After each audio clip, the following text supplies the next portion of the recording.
Effy wrestle Disco at the GCW show, and it almost became we were a little nervous because it was kind of a Twitter thing that people were pissed off, like "fuck Disco, this motherfucker," you know, and Disco came out and he buried the GCW crowd, and they hated his fucking guts.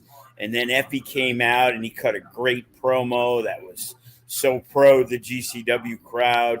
They loved him. And then at the end of the night, Effy beats Disco. The crowd goes crazy.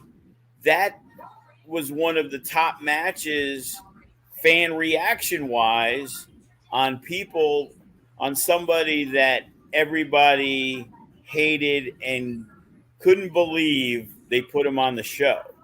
And the funny part is, as I've told the story, is Brett from GCW was the one pushing for the match. I was trying to get Jay Vidal versus Effy. Right. And we were going to do Disco versus, not even Disco versus, we were going to do like a Lava Lounge, and Disco was going to have on Ricky Morton because Ricky Morton worked the show the night before, but he had to go back to North Carolina for another show. So Disco wasn't even going to be used. And Brett was like, well, what about Disco and Effy? And I'm like, are you sure? And it was like even later I said, Jay Vidal told me that he was talking with Effy. And he has no knowledge that Brett was the one who pushed for the match. Like, he thinks it was me. And it was like, I had nothing to do with it. And it turned out it was, you know, one of the funner matches on that show. And it broke everything up. And you didn't know much about Effy at that time either, did you? As an in-ring competitor, and you were pretty impressed with what he did with Disco, who, you know, they had the exact match they needed to have.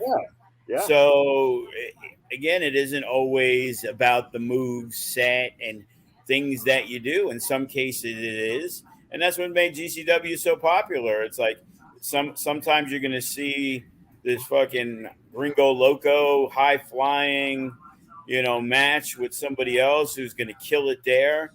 And then you go into the hardcore craziness. So there's something for everybody on that show, but it's a little more violent overall. So, you know, the success that they've had, it's crazy. They wrestled in England a couple weeks ago, came back to the States, and now they're in Japan. Like, you can't argue the success that they're having.